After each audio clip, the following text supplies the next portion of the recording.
Pessoal, eu tenho aqui 2 quilos de costela bovina. Eu já vou deixar temperado para ele pegar os temperos e depois a gente ir cozinhando. Mas aqui não tem segredo, todo mundo sabe fazer uma costela. A costela, até só com sal e pimenta do reino, na panela de pressão, fica delicioso. Então, para quem não sabe cozinhar, não tem como dizer que não sabe fazer costela, né? Tanto é que se você for fazer a costela no churrasco, né? É só sal grosso. Põe mais nada. E ele fica muito saboroso, delicioso e tempo de cozimento. Mas aqui hoje eu queria era conversar com vocês. Eu vou temperando normal, mas então eu queria era contar como eu comecei a cozinhar. Quando eu era criança, eu já venho de uma família que a minha mãe não era de cozinhar. Então, portanto, muita coisa que eu preparo não aprendi com a minha mãe. A minha mãe, ela só fazia o trivial, o arroz, feijão, né, o normal, mas não tinha esse lado de querer preparar algo diferente. Cada um tem o seu jeito, né? Não gosta de cozinhar, outros gostam muito, outros gostam, mas tenta e tem dificuldade, né? Mas foi assim, quando criança, na infância, assim, como eu falei, eu só comia o básico, né? Minha mãe não era de preparar nada e eu já vinha de uma família muito humilde, né? Comer carne em casa era coisa rara. Tudo era complicado, comprar carne não era fácil. Eu vou colocar alho, tá, gente? Então, aos 9 anos de idade, né? Eu tenho uma irmã, que uma diferença de 9 anos mais ou menos, né? Quando ela chegou, eu tive que cuidar dela, né? Minha mãe trabalhava fora, né? Trabalhava no sítio mesmo.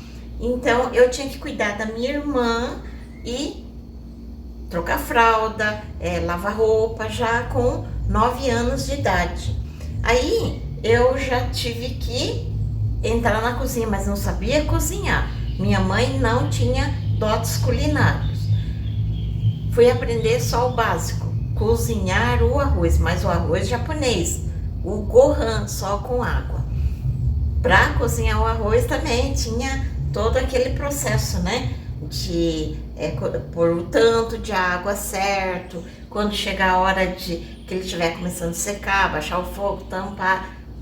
Era um desastre no começo, porque para todo mundo começar é difícil, ainda mais quando você não tem referência de alguém que cozinha. Mas daí eu fui fazendo, né? A gente tem que fazer. Aí eu fui aprendendo a fazer vagem, né? Minha mãe só deu umas orientações como que era para cozinhar, tá? A partir dali eu fui preparando, mas eu não saía disso. Mas com 9 anos você é uma criança cuidando de outra criança, né? Aí eu cuidei dela, praticamente eu era uma mãe da minha irmã.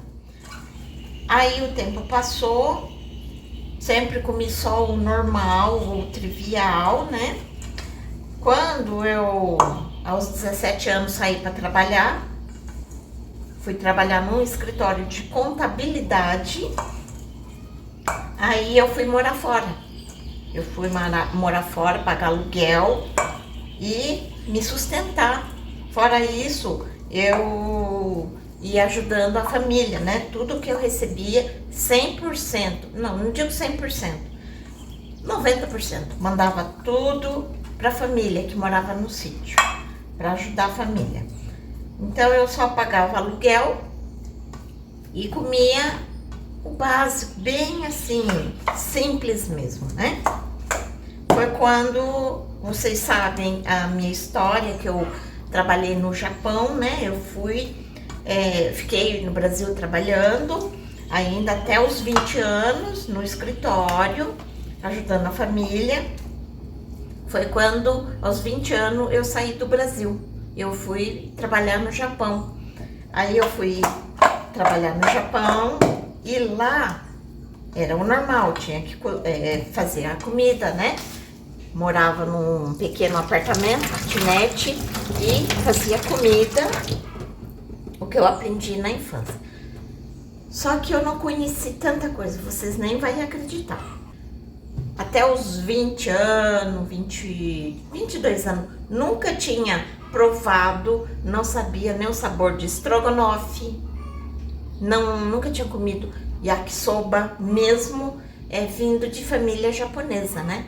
Nunca tinha comido uma porção de coisas que hoje é comum, todo mundo prova. Eu nunca tinha comido, porque a minha mãe não fazia nada de diferente, nada, nem a comida normal, ou um estrogonofe, uma feijoada, nunca tinha comido, né? Só ouvi falar, mas eu nunca tinha comido. E eu não sou tão antiga assim, né? Aí no Japão, quando eu mudava de emprego, ia morar com alojamento, você tem que dividir uma cozinha com outras pessoas, né? E morando com outras brasileiras, que já vinha de uma família que sabia cozinhar, eu ficava olhando como que preparava.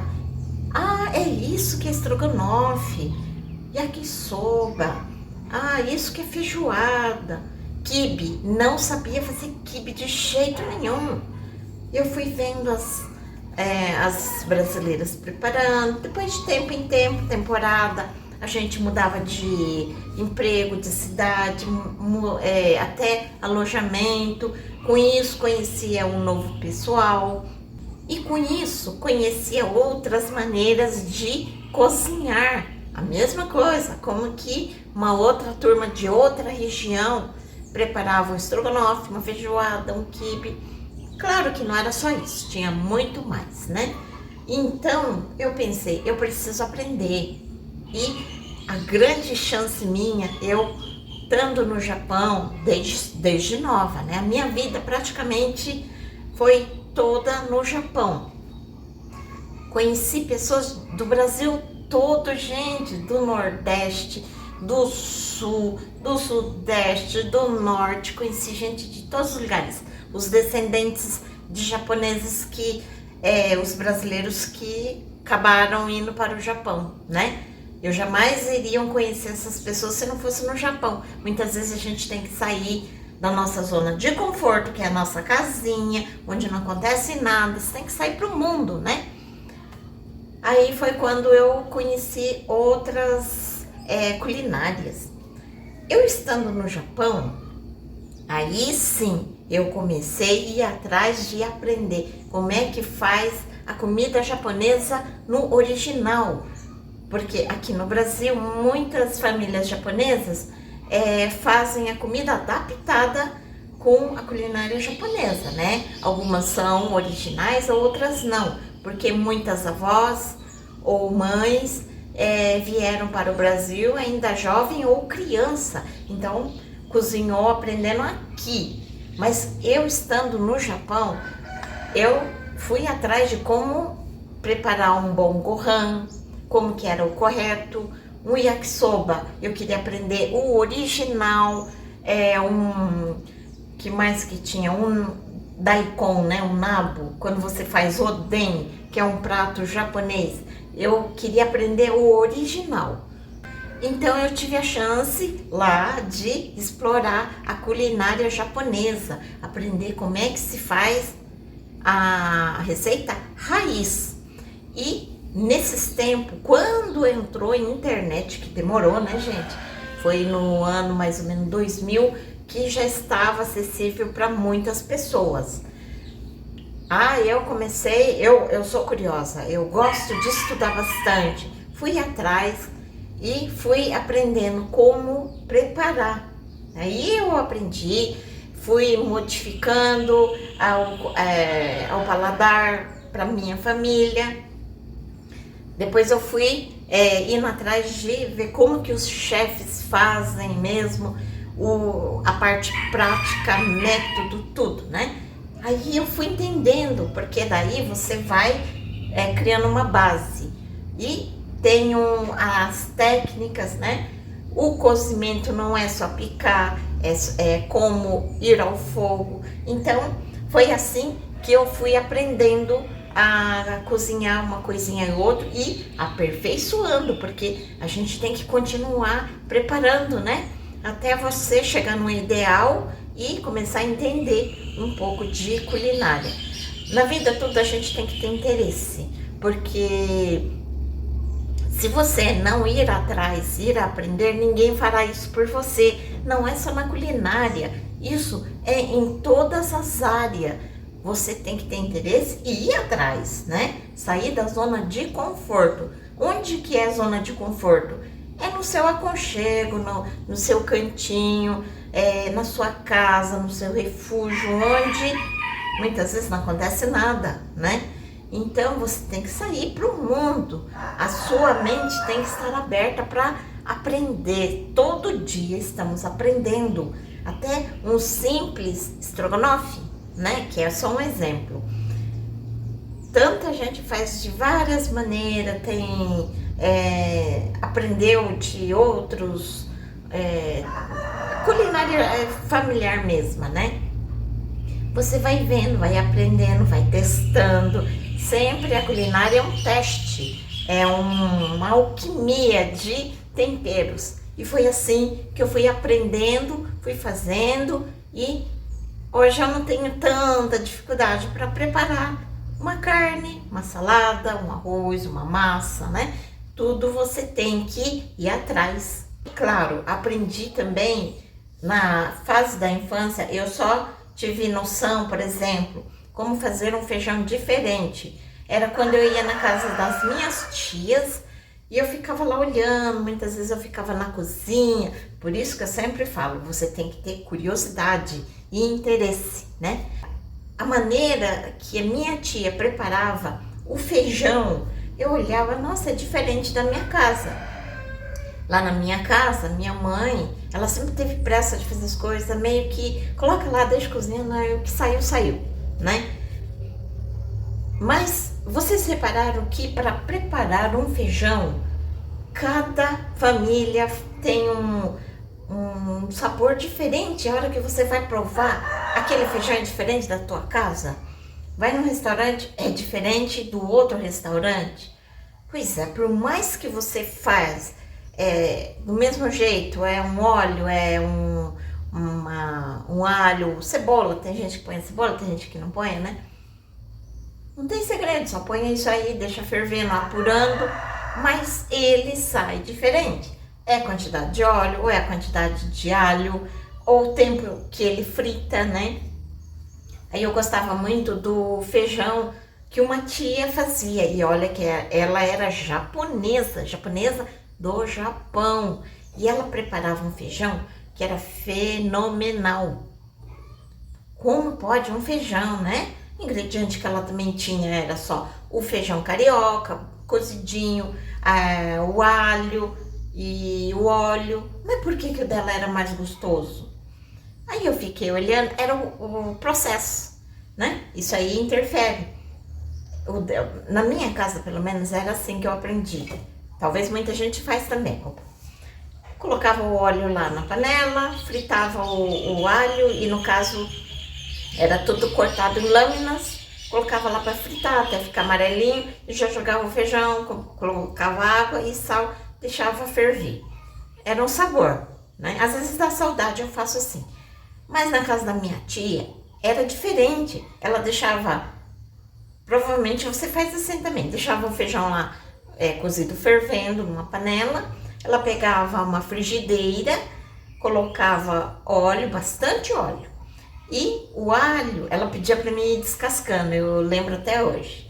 Como eu ficava lá olhando, fazia companhia para ela, ela falava para mim, Midori, vai descascando o alho. Entregava para ela o alho e ela exprimia o alho. Eu olhava assim, nossa, que aparelhinho moderno, interessante, eu não conhecia espremedor. Ela colocava no espremedor, exprimia lá no óleo quente, colocava acho que uns 4 alhos mais ou menos, exprimia, dá uma chacoalhadinha assim. Quando o alho ainda estava branco, mas estava lá fritando, ela já pegava uma concha de feijão, despejava naquela frigideira e fazia aquele barulhão. Eu ficava impressionada, que era, né, mexia muito. E jogava na panela restante e dava uma jogada de mais feijão na frigideira, chacoalhava e jogava lá. Colocava normal, água e sal e deixava fervendo. Na hora de comer, é diferente. Então, assim, sempre eu falo, né, nos vídeos, o tempo que seu alho está fritando, ele também determina o sabor que aquela família sempre faz, por isso que dá diferença sim. Quando você deixa o alho dourando, quase queimando, que eu também conheci em outra família, feijão sendo feito assim, com o alho assim, queimando mesmo, ficando pretinho. Era gostoso também, gente do céu, a gente até repete. O alho que tá branquinho e ainda só tá assim, fritando, né? Mas tá branco, já põe o feijão, é outro sabor. Quando você faz só picadinho, bem miudinho, frita, outro sabor. Amassado na faca, na tábua de cortar, pica ele, frita ele amassado assim, é outro sabor. Se você amassa no espremedor mesmo, outro sabor. Picado em lâminas, outro sabor. Fez ele frito, o alho mais amarelinho, um sabor, mais branquinho, o outro. Gente, é o alho que é o culpado de tudo, ou deixa gostoso ou não deixa. Se você tá enjoado do seu feijão, muda o alho, né? Não é só pondo banha que o feijão vai ficar gostoso, fica assim, muito bom. Mas mesmo com alho, você faz diferença no seu feijão. Então assim, eu fui vendo, existe várias maneiras que deixa seu prato gostoso usando o mesmo ingrediente. E quando você faz, por exemplo, a carne, comeu carne na casa de alguém, ai que delícia, o que foi de segredinho? Não foi segredinho, só teve cebola, alho, pimenta, sal, o normal, uma carne tá. Você vai fazer isso em casa, mas não fica igual. Por quê? Tem um segredinho que ninguém conta. É fritar a carne para ele dourar o fundo da panela. Não precisa dourar ele todo, mas é o fundo da panela que vai dar o sabor naquele prato todo. Então você vai descobrindo. Se você põe só na panela, dá uma refogada, tampa e cozinha, é um sabor. Deixou ele quietinho lá na panela, fritando, para ele dar uma dourada embaixo, quase queimando ali, para depois você misturar, pôr água e cozinhar, outro sabor. Então, todas essas coisas eu fui guardando aqui nessa cabecinha, tudo que eu ia vendo, fui guardando, fui assistir. Desde nova eu assistia os programas antigos da televisão, né? Como que prepara um prato assim, e eu ia guardando, mas nunca colocava em prática. Por isso que eu falo, não adianta só teoria se você tem medo de pôr em prática, ou você está insegura, ou não quer fazer. Então, só teoria não adianta, você tem que mexer, pôr em prática. Nem sempre a primeira tentativa dá certo. Aí você vai de novo, não, tenho que mudar. Tempo que você cozinha, você coloca lá 10 minutos, não deu certo, 15 também não deu, tá duro, meia hora.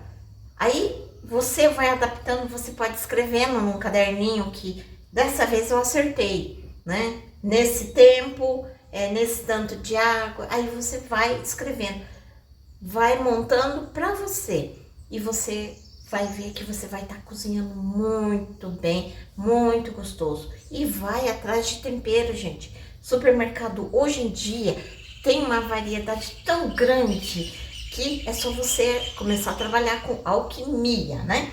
Você começar provando, colocando esse tempero. Dessa vez é um tempero novo, gostei, nem tanto. Na próxima, então não ponha. Vamos pôr um outro que eu comprei, tempero completo, ou um tempero desidratado, ou uma folhinha de ervinhas nova, põe. Esse eu gostei, poderia colocar mais. Então no próximo demora, gente, demora muito até você chegar num ponto que você gosta. Depois você começa a convidar os amigos, os familiares para aquele banquete que você preparou, se todo mundo elogiou, tava bom. Sim, é esse caminho, vou preparar assim. Aí você vai preparando coisas incríveis, né? Então, foi assim que eu fui aprendendo, porque eu sempre fui curiosa, né? Para tudo, curiosa, tentar fazer, nunca pode desistir, se você tem vontade de resultados, né? Então, assim, eu fui aprendendo também a fazer a costela, e não só fazendo a costela assim, você pode fazer de outras maneiras, vai descobrindo a forma de cocção, né? Então, foi assim que eu fui aprendendo. E todo dia a gente tá aprendendo coisa nova, né? E vocês também. Me conta a história de como vocês começaram a cozinhar, com quantos anos, aprendeu com quem? Eu aprendi com a vida, aprendi com tias, aprendi com as colegas de trabalho, com quem eu dividia o alojamento, né? Fui aprendendo, eu testando novas receitas, eu mesma, né? Tem muitas coisas que eu cheguei numa receita minha mesmo, que eu misturei tudo que eu aprendi, eu fiz a minha, né? Então, a vida é uma escola, realmente. Não só para culinária, mas para outras atividades também. Toda oportunidade, gente, agarra ele, não tenha preguiça, porque a preguiça é o que atrapalha. E confie em você. Se você não confiar que você pode, você consegue, ninguém vai confiar por você, né?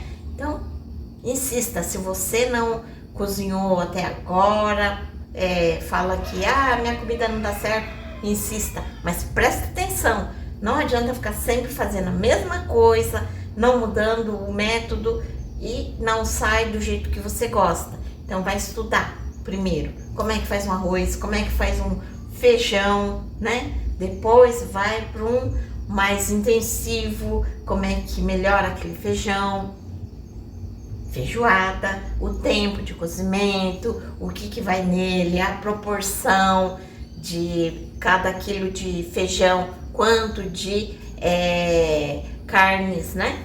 Então, tudo você tem que ter interesse e estudar. Eu lembro que eu já li comentários de pessoas que falam na hora de preparar um pudim, que não faz pudim porque tem medo de fazer a calda. E são pessoas adultas, né? São gente grande e tem medo e por isso não faz. Gente, não só o pudim, mas no geral, se você só tem medo, você não faz nada, vai ficar plantado que nem uma árvore ali até o fim. Eu, quando eu era criança, né, eu queria aprender a fazer pudim. Peguei uma receita, não me lembro onde, foi num caderno, não sei quem que escreveu aquela receita lá. Tava lá a receita, já tinha visto na televisão como é que faz um pudim.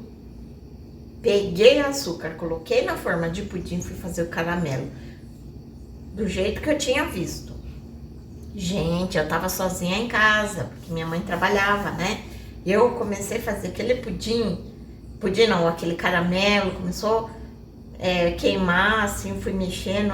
E agora o que eu faço? Fiquei morrendo de medo, gente do céu, eu comecei, não posso parar. E agora? Sempre trabalhei com muito medo, que criança é insegura, né? Fui, fiz do jeito, prestando atenção, lembrando sempre, né? Consegui fazer então agora a mistura do pudim, colocar. Gente, saiu o pudim, eu consegui fazer o meu primeiro pudim. E eu era criança, fui com medo, daí eu pensei, consegui fazer o pudim. Não saiu aquele pudim bonito, lógico, mas tinha gosto de pudim. Logicamente eu sabia que um próximo eu tinha que melhorar. Aí depois eu pensei, eu tô com vontade de fazer bolo, não sei como é que faz, mas eu já vi como é que faz, vou tentar. No começo eu não sabia assar o bolo, colocava numa temperatura no forno bem alta, queimava tudo em cima, ficava cru embaixo, porque eu não entendia, né? Mas com o passar do tempo eu fui aprendendo, errei bastante, fui fazendo porque eu queria agradar a família, queria fazer um bolo, porque lá em casa não tinha, minha mãe não preparava nada, absolutamente nada de algo diferente. Aí eu fui fazendo, fui dando certo. Depois eu pensei, uma torta salgada. Então, eu tenho uma prima, na época que eu era criança, mas ela já tinha lá os 13, 14 anos e ela tinha muita receita da família. É justamente essa minha prima que era filha dessa minha tia que fazia um feijão maravilhoso. Aí, ela me dava algumas receitas, assim, e eu fui tentando fazer a torta salgada, né? Eu fiz torta de repolho, aquilo lá foi a melhor torta que eu comi na minha vida. E esse foi um deles, né? Fui fazendo, que já era mais fácil, era só misturar, tal, colocar o fermento, assar. Comecei a fazer umas coisas gostosas, meu pai chegava lá do serviço e ia comer, ele começava a achar gostoso essas coisas diferentes que não tinha em casa. Meus irmãos, a gente quando é criança, os irmãos brigam entre si, era tudo bruto, mas uma forma que meus irmãos, para dizer que achou gostoso o que eu preparei, eles falavam assim, faz de novo. Ou alguma outra coisa eles traziam, Midori, prepara isso aqui. Nossa, mas como é que faz? E eu fui fazendo. Eu lembro que quando eu morava no sítio, o meu irmão mais velho, ele brigava muito comigo. Eu era uma diferença muito grande com ele.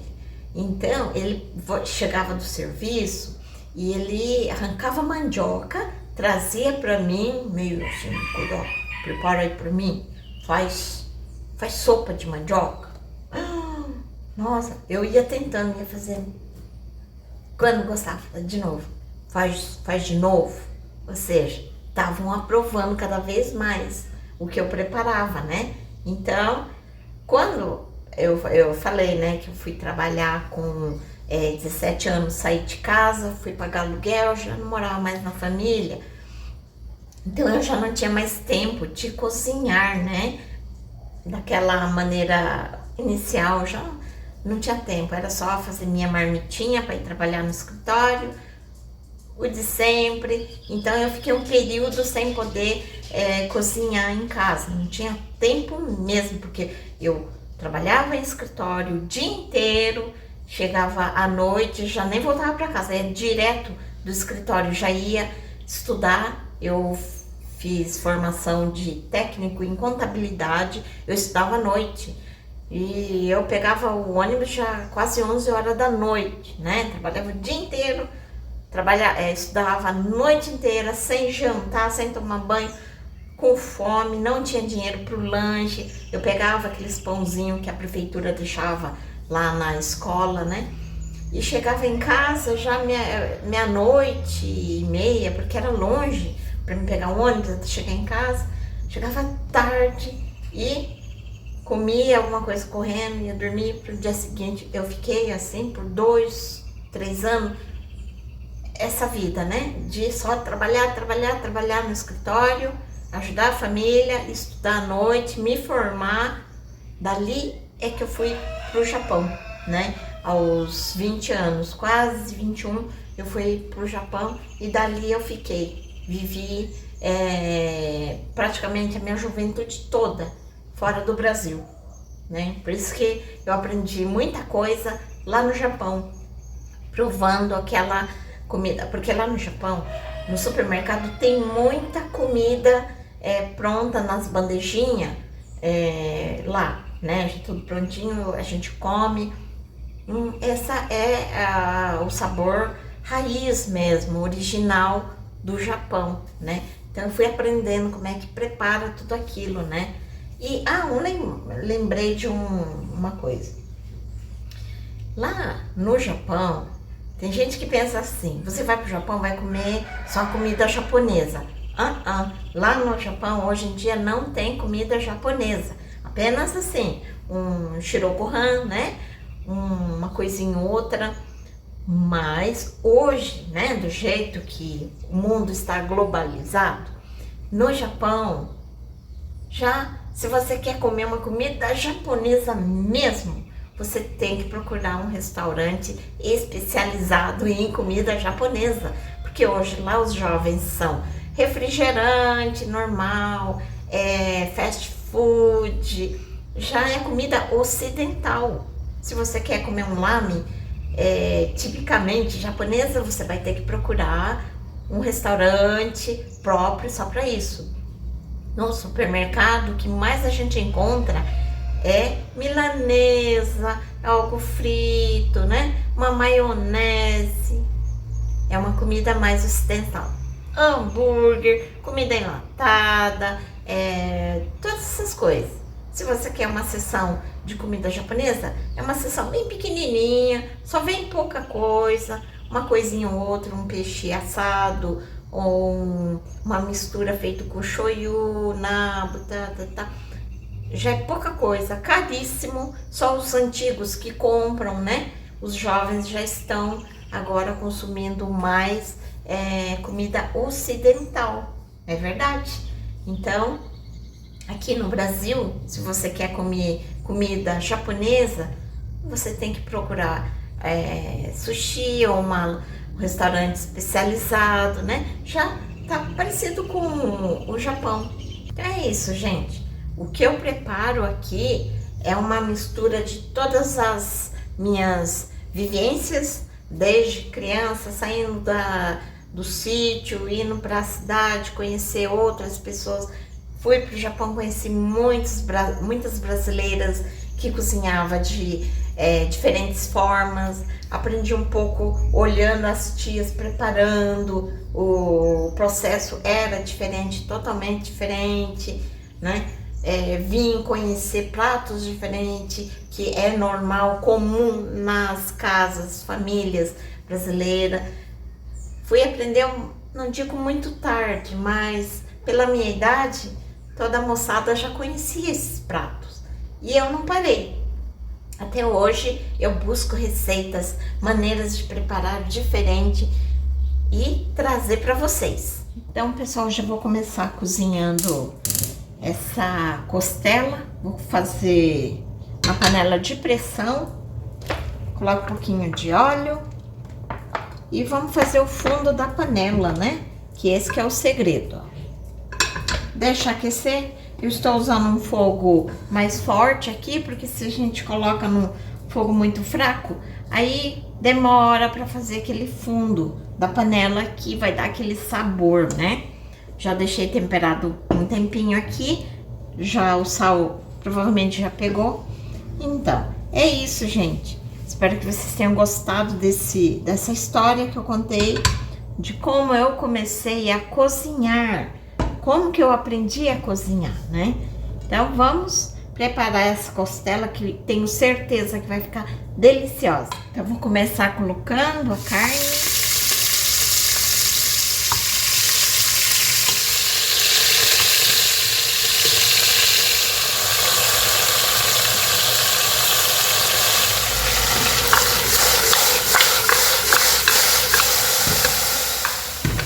Pronto, a carne já deu uma selada, ó, e o fundo já tem um fundo de panela, dá pra ver aí, né?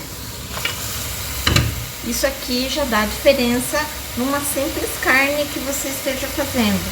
Já deu uma seladinha, mas é mais no fundo do que só na carne, não demora muito. Vou colocar um pouquinho de cebola fresca. Dá toda a diferença, porque ele vai dar um caldo gostoso quando você põe a cebola. Aí, ó, para mudar um pouquinho, vou colocar um pouco de cebola desidratada. Ó. Isso aqui dá uma diferença sim. Eu coloquei a fresca, mas vou colocar a desidratada também, que eu já compro assim a granel. Uma colher de sopa mais ou menos já é o suficiente, porque ele vai dar um aroma muito bom. Já que eu fiz o fundo da panela, né? Já tenho água quente aqui, ó. Dá pra vocês verem lá. Tá meio comendo o almoço dela. O Pateta sempre fica do lado pra ver se ela vai sobrar alguma coisa pra ele comer. Ó, então aqui eu já tenho água quente. Vou colocar um pouco. porque a costela é uma carne mais dura, ela demora um pouquinho mais, né? Ó, mexer pra sair aquele fundo de panela. Então, não tem segredo pra cozinhar. São esses processos que muda tudo. Se você jogasse a carne aqui na panela, nem frita nada assim, já tampa, ele vai sair um sabor, né? Um gosto diferente. Não deixa de ser gostoso, delicioso, mas assim dá outro sabor também. Então você vai testando, né? Agora, ó, já tá fervendo por causa da água quente que eu coloquei. Isso aqui, ele adianta o processo, né? Já começa a ferver, já vou tampar. Vou deixar, quando começar a pegar pressão aqui, já vou baixar o fogo, vou deixar ele por uns 30 minutos, eu desligo e não abro. Panela de pressão não se deve abrir. Tem muita gente que quando vai cozinhar, já leva direto pra torneira, isso é um perigo, gente. Além de deformar a panela, que vai ficando arredondada, porque ela dilata, estraga e não economiza gás. Se você desligar o fogo no tempo, e não abre, deixa a pressão, ela continua cozinhando. Você pode até parar 10 minutos antes que ele continua cozinhando. E baixa o fogo de médio para baixo, que ele continua cozinhando do mesmo jeito e economiza o gás. Você deixa alto ou baixo, continua cozinhando. Só que você economiza se você baixar o fogo. São pequenas dicas de economia doméstica. Tchau, gente. Até a próxima!